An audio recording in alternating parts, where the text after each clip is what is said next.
Alright, welcome back mga ka-Johnny. Nandito lang pumuli ang yung lingkod ka-Johnny ng Janitor TV at ito ang Johnny Jet sa pangutang usapang una. So mga ka-Johnny, hindi pa kayo nakasubscribe, subscribe na po kayo dito sa channel natin at tayo nag-update ng mga OLA happening sa mga OLA events mga ka-Johnny. No? Kung hindi pa kayo nakasubscribe, subscribe na, like and share, tapos hit yung notification bell para updated po kayo sa mga ginagawa kong videos about sa OLA, advice sa mga victims at mga kaganapan sa OLA. So mga ka-Johnny, may mga nagtanong sa comment sections kung nabayaran ko daw ba yung Digido ko. Actually, ilang buwan na. Ang last na naging bayad ko sa kanila is January.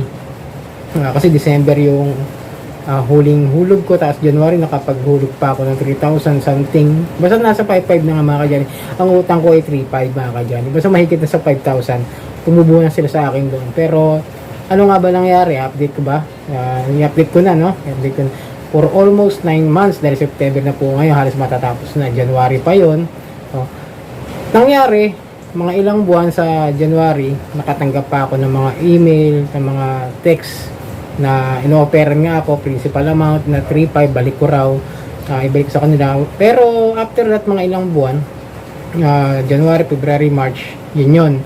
Walang pumunta sa bahay namin sa Caloocan kasi nga inabisuhan ko na yung may-ari ng bahay namin na inupahan namin doon na kung may pumunta dyan at may maiwang demand letter o kung ano man ay kukunin ko na lang pagdating ng holiday o kaya yung day off ko, mga linggo, mga ka-Johnny. Pero ayun, wala namang binalita sa akin yung kasera namin sa dati namin itiran sa Caloocan dahil wala na rin naman yung mga nanay ko rin tsaka yung mga kapatid ko, lumipat na rin sila.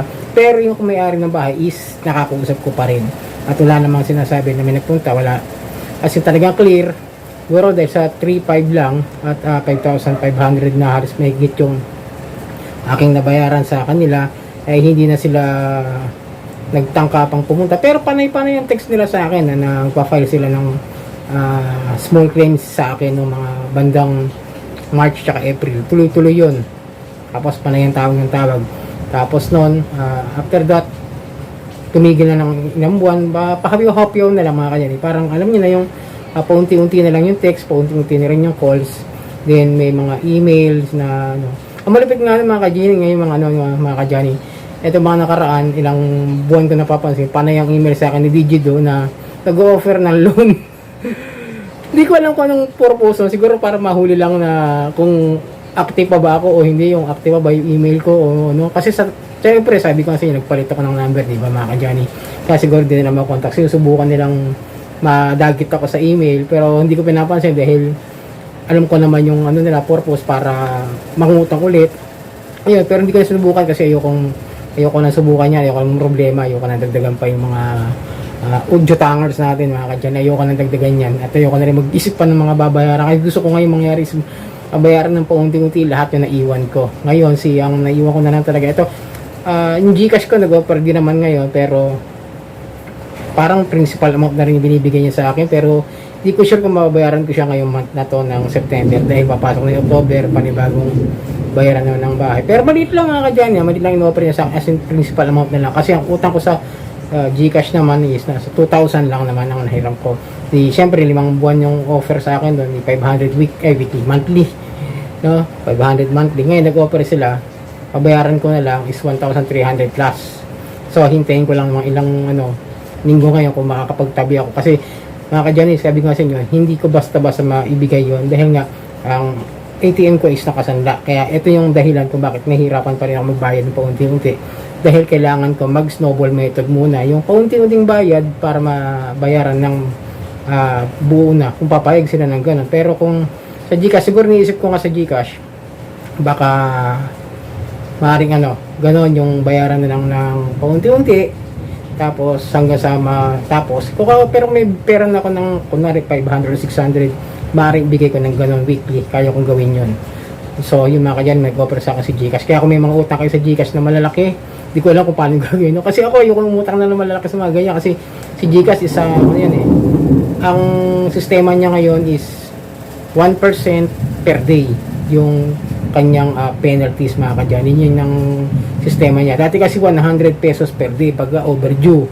Diba mga ka-Johnny? Kung naalala niyo yung dati kong post sa Gcash na yan. Ayun mga ka-Johnny. So sa Digido, wala nangyari sa akin. Walang home visitation. Pero yung sa ano nga, yung sa Kanuma yun ako, yung pinapakita ko sa inyo nung nakaraan, dito yung sa Valenzuela nangyari. Kaya napadalang kami rito. Pero malaki yung, ano yun, hindi pa kasi nababayaran yung time na yun, yung buo yung full.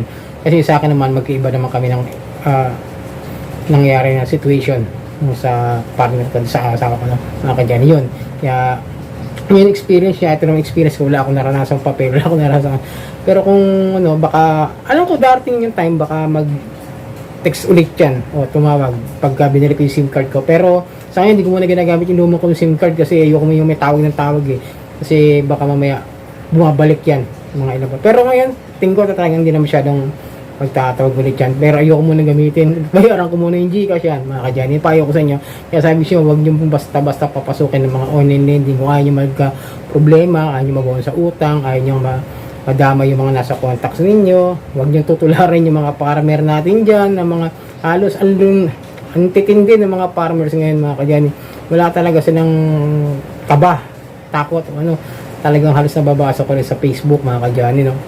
Meron silang page, yung Loan Up Philippines mga kadyan.